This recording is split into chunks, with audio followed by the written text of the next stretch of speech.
Hi, Dr. Stanley here, and this is a quick medication fact about benzodiazepines. So, benzodiazepines are also known by the name benzos, and many times people will just say benzos for short. And they do have this wonderful calming effect in most cases on the patients who receive them. But sometimes you do get the opposite effect in elderly individuals. So, that is something that's important to consider when you're giving it to somebody who is older. It is, of course, a central nervous system depressant, just like alcohol, just like opioids. And so it binds to a specific site on the GABA receptor complex. Remember, GABA is a neurotransmitter known as gamma aminobutyric acid. And what happens with the GABA, when it does bind to that, is it's going to reduce aggression, excitation, and anxiety, which is why benzodiazepines can be a wonderful agent to treat anxiety. But of course, it does have some side effects. And when you know a little bit about the GABA, which is the neurotransmitter and that's associated with kind of that rest and digest portion, you can anticipate what some of those side effects may be. You are going to have some muscle relaxation properties, anti-anxiety, as we already talked about, anticonvulsant properties, and even may have some amnestic effects, which is that loss of memory. You may see it act as a hypnotic, where it's able to sleep induce for individuals who have had trouble sleeping. So, the other thing that goes with this, of course, is that it may impair both cognition and psychomotor functioning.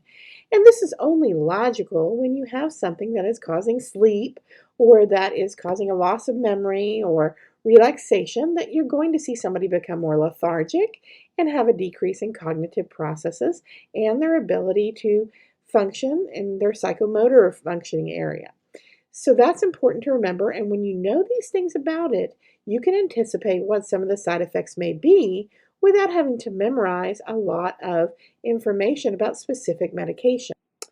So now we're going to talk about the specific medications, and all of them are going to work relatively in the same way, in that they are going to attach to the GABA receptor, strengthening that inhibitory effect of GABA. And so the first set of medications we're going to talk about are the ones that are used usually to treat anxiety and panic symptoms.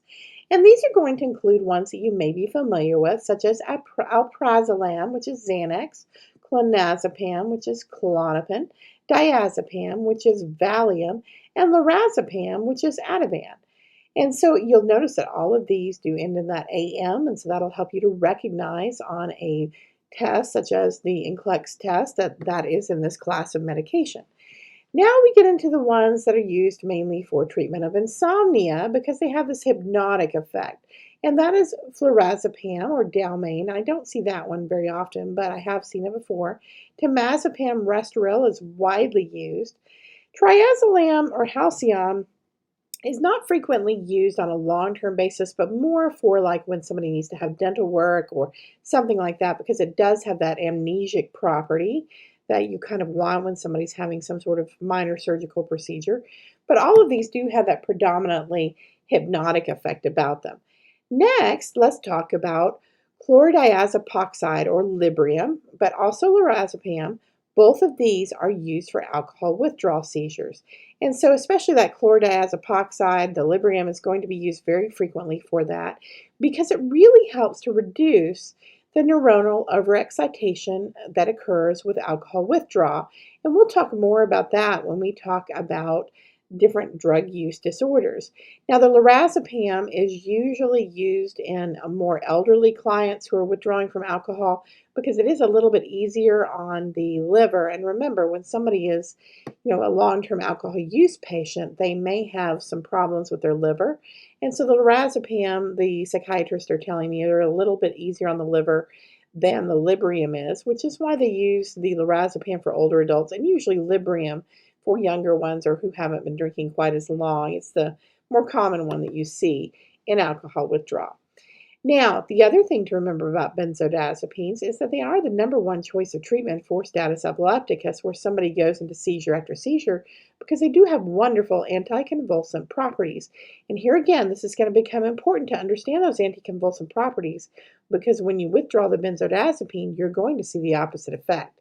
So if benzodiazepines have this wonderful anti-anxiety effect and a sedating effect so that individuals sleep better, Why don't people use it widely and all the time? And unfortunately, this is because tolerance does develop and it can lead to withdrawal when you take away the substance. So basically, what tolerance is that it means that it takes more and more of the substance to achieve the same effect. So think of it this way: an individual has a lot of anxiety and they go to their practitioner and they receive a prescription for 1 milligram of Ativan once a day. So as that individual gets their Ativan, they take it and they achieve this wonderful calming effect. Well, the next day they take it and that effect is not quite as pronounced as it was the first day. By the time they get to the third day, they're starting to get a little panicky again and they're like, you know what? Maybe I need to take a little bit more of it. And so in that case, they might get a higher dosage. Well, guess what? Within a few days, the higher dosage is no longer effective. So then they need more, and then that higher dosage is no longer effective. And so what happens is this tolerance to the medication develops. And this is why, if any of you have ever drank for very long, you might have initially gotten a buzz from a beer, and now it takes 3 beers to do the same thing. This is an example of tolerance. Basically, it means that it becomes less and less effective over time. And we see this happen with all central nervous system depressants. And this is why individuals who are on an opioid, when it controls their pain at first, as they go up on it, then that no longer controls their pain, and then they need more and more and more, which is why they try not to treat patients with opioids unless they're in the end of life stages, because there's only so high you can go. And so, anyway, if the dose is increased, that tolerance does continue to develop. So, there is a high potential with this medication, as there is with alcohol, as there are with opioids, for abuse of the substance. And unfortunately, when individuals withdraw from the benzodiazepines, it does produce the opposite effect. So, instead of feeling calm, they're going to feel anxious. Instead of sedation, there's going to be insomnia. Instead of anticonvulsant properties, there are going to be seizures. So this is why when an individual does withdraw from a benzodiazepine, it can be life-threatening because it does have this anticonvulsant property. So I like to think about it this way. Imagine that you have a neurosynaptic gap and you have these GABA receptors and they're going across and all's going okay, and they're just a few little receptors, and then you add in a benzodiazepine and it kind of covers up those receptors. Well, your body's really smart and it's like, okay, wait a minute, I don't have the receptors that I need anymore, so it puts out a few more, and guess what? You cover them up with a benzodiazepine, it's no longer as effective, and at that point, your body needs a few more, and then a few more, and then a few more. So then when you withdraw it, you've got all these crazy receptors that have nothing covering them up anymore. And so then you have those opposite effects. So instead of feeling less anxious, they feel more anxious. Instead of sedation, there's insomnia. Instead of anticonvulsant properties, there are seizures, things like this. So benzodiazepines are not a good choice for long-term use because of the potential for abuse and because of the tolerance that does develop and because of the withdrawal symptoms that will be experienced. So when you are withdrawing somebody from a benzodiazepine, they tend to feel very anxious, and you are going to step them down gradually because otherwise they could actually seize out and die from that. So now that you know all kinds of wonderful things about benzodiazepines, it's going to make sense why we have the side effects we have. The number one side effect, of course, is sedation. So we need to be aware that when we give our patients benzodiazepines, they are going to be somewhat sedated. We also are going to see ataxia, and that's going to be that loss of coordination of movement. And this is because there are lots of GABA receptors on the cerebellum, and so that's going to be an area that's highly affected. So think back to your Romberg test and recognize that they're going to have a bad Romberg test. And of course, you're going to have problems with your finger, nose, finger test as well, because those GABA receptors on the cerebellum are going to be affected. So all those tests for cerebellar functioning that we learned in health assessment are going to be a part of what we're going to see altered.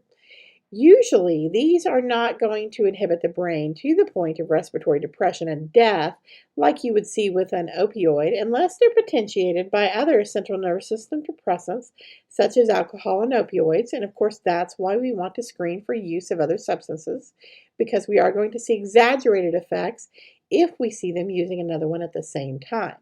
So here's a nursing alert, which should make perfect sense to you given this fact, and that is to teach your patients not to drink with benzodiazepines and screen for the use of these other substances. We also, of course, want to teach them not to engage in activities that need alertness, such as driving, and we want to teach them to avoid other central nervous system depressants that could potentiate the effects. Of course, one of the side effects of this, because of the cerebellar functioning, is that it is going to be associated with falls, bone fractures, and delirium, especially in older adults. So watch out for your elderly patients and make certain that you take good fall precautions if they must be on a benzodiazepine. And if possible, ask your provider for something else because we want to protect our patients. That's all on benzodiazepines, and I hope this has been helpful to help you to remember what you need to know for these substances.